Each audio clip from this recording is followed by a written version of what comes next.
Bem-vindo ao segundo episódio da série O Pleno Sentido do Adoecer. A versão em texto em formato PDF, com notas e referências bibliográficas, poderá ser baixada gratuitamente no canal Impacto Disruptivo do Telegram. Link na descrição ou no primeiro comentário. Nossa jornada pelo conhecimento explora as 5 leis biológicas da natureza descobertas pelo médico alemão Dr. Rick Gerd Hammer. Dr. Hammer deu o nome a essa ciência médica biológica empírica, primeiramente de nova medicina. Devido à ocorrência de plágios, Hammer foi obrigado a alterar o nome, passando a chamar de nova medicina germânica e depois criou nova denominação, mas como uma adição do que uma substituição, Germânica Heilkunde, que faz referência a Heil, saúde, heilen, curar, verkunden, anunciar uma boa nova e Kundin, esperto, versado. Hammer quis que a palavra germânica compusesse o nome como referência não ao povo alemão, mas aos antigos povos europeus germânicos que praticavam um estilo de vida de proximidade com a natureza. Uma sociedade soberana sem nenhum matiz político. Com as descobertas das 5 leis biológicas se tornando públicas, surgiram grupos que produziram misturas e distorções de um trabalho científico sério e independente, o qual Hammer dedicou sua vida. A nova medicina germânica reforma a medicina e, portanto, é um grande erro chamá-la de medicina alternativa e muito menos de terapia alternativa. Neste vídeo faremos uma análise das informações passadas no primeiro vídeo, esclarecendo as diferenças do conceito de conflito das escolas de pensamento e psicologia e o conceito de conflito sob a ótica das descobertas da nova medicina germânica. Também farei uma breve abordagem sobre a herança genética das doenças. O primeiro vídeo começa com a pergunta: como construímos nossos conflitos? Se ainda não viu esse vídeo, corre lá e depois volte aqui. Do caminho levado da captação de dados do ambiente até a definição de um conflito por parte do indivíduo, há uma infinidade de conhecimento a ser explorado. Ainda que não abordemos com detalhes, pois não temos a intenção de dar aula sobre o sistema nervoso, que é bem complexo, algumas informações considero importantes. A porta de entrada para milhões de fragmentos de informações, matéria-prima para a construção da nossa interpretação da realidade, são os 5 sentidos: audição,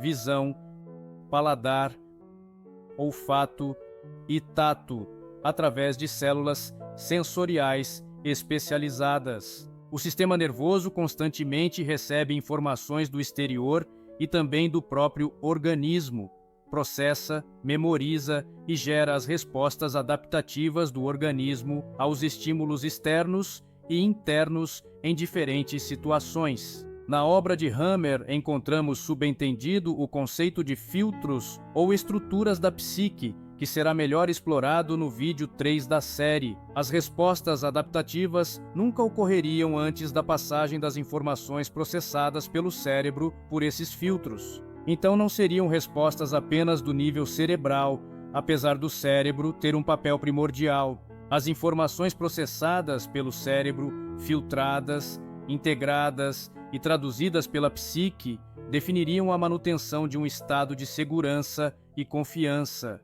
Tudo está bem, os sinais indicam um ambiente seguro, ou no caso contrário, os sinais indicam um risco ou desequilíbrio à sobrevivência, definiriam o tipo de conflito e também o programa biológico especial que deve ser ativado pelo cérebro, impactando o organismo e produzindo a resposta fisiológica exigida para a resolução do conflito, sob a coordenação do sistema nervoso.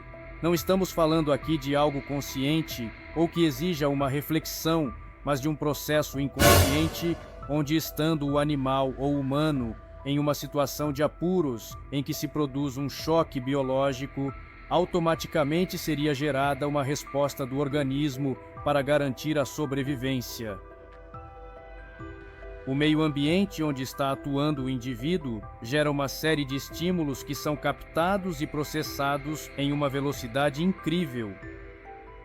O choque biológico ocorre no exato momento em que a psique traduz as informações do meio e define o tipo de conflito, gerando o impacto eletromagnético em um relé ou mais relés do cérebro que comandam as alterações orgânicas necessárias para que o indivíduo possa enfrentar a crise.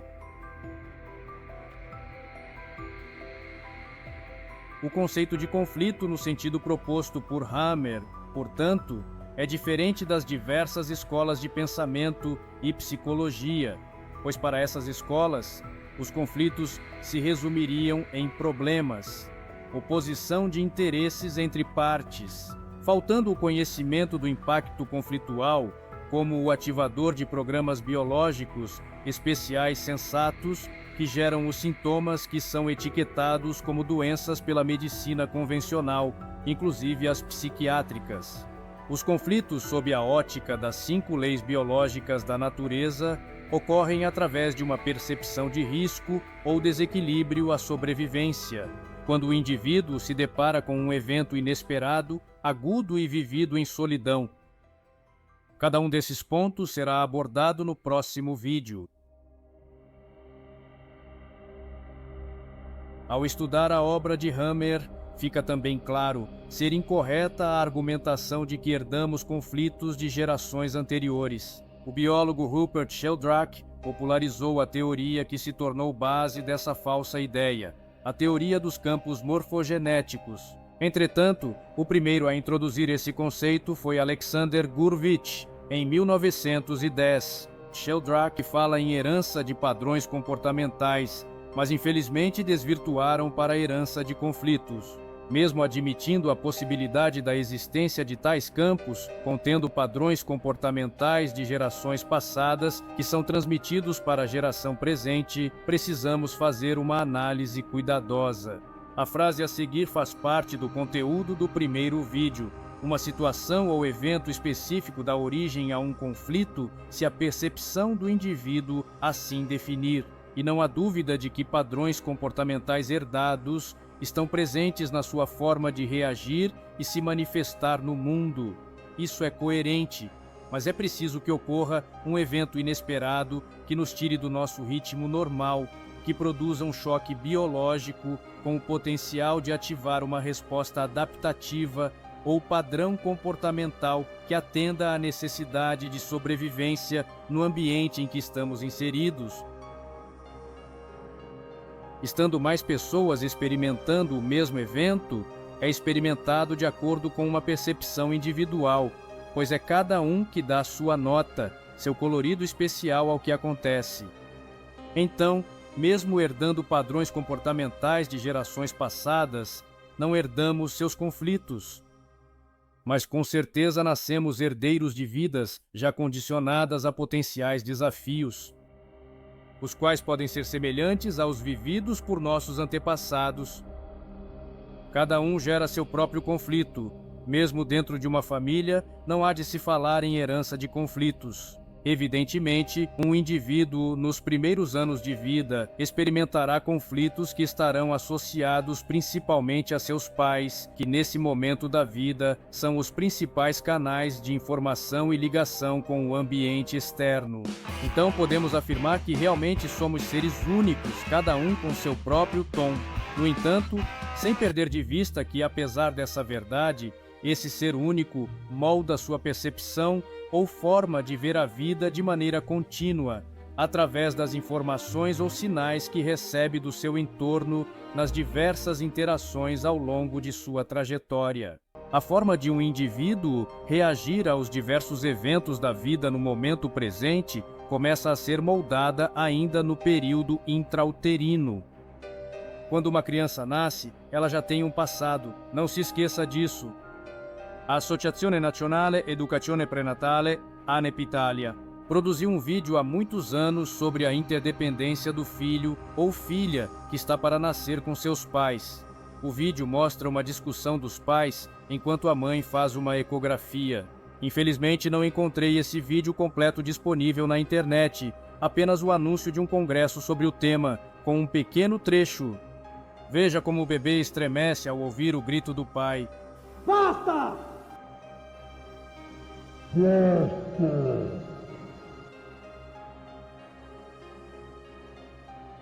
Quando uma mãe passa por uma situação que cause a ela um conflito e a consequente carga de estresse, eleva-se o nível de cortisol na corrente sanguínea, contribuindo para o aumento da pressão arterial. Segundo Lipton, o qual traremos mais informações na sequência, os níveis de cortisol no feto desempenham um papel importante ao regular o desenvolvimento dos mecanismos de filtragem dos rins, chamados néfros. As células dos néfros estão envolvidas no processo de equilíbrio dos níveis de sal no corpo e, portanto, são importantes para o controle da pressão sanguínea. O excesso de cortisol absorvido de uma mãe sob estresse altera o desenvolvimento dos néfros do feto. Outro efeito do excesso de cortisol é que ele faz com que tanto a mãe quanto o feto passem de um estado de crescimento para um estado de proteção. Como resultado, o feto nasce menor. A relação do bebê e sua mãe é totalmente simbiótica. Sente tudo o que ela sente, ou seja, a partir das informações recebidas da experiência da mãe e também do ambiente, gera seu próprio conflito. Com um conflito gerando um estado de angústia na mãe, ocorre o estreitamento do diâmetro dos vasos sanguíneos, vasoconstrição, e o bebê sentirá a carência do aporte de oxigênio e nutrientes, o que poderá causar o choque biológico, que ativará um programa biológico especial de pulmão ou fígado. O ideal para uma gestante sempre será estar em um ambiente adequado, que se sinta segura e conte com o apoio de seu parceiro e familiares. Mas sabemos que o ideal nem sempre é alcançável a todos. Amer constatou que diversos eventos podem impactar o bebê ainda dentro do ventre e gerar choques biológicos que ativam os programas biológicos de sobrevivência. Como exemplo, a exposição diária do bebê a fortes barulhos provenientes de uma serra elétrica.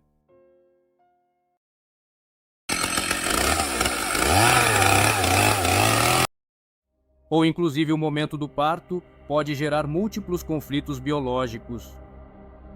Agora, diversas doenças consideradas hereditárias podem realmente ser analisadas com um olhar científico rigoroso.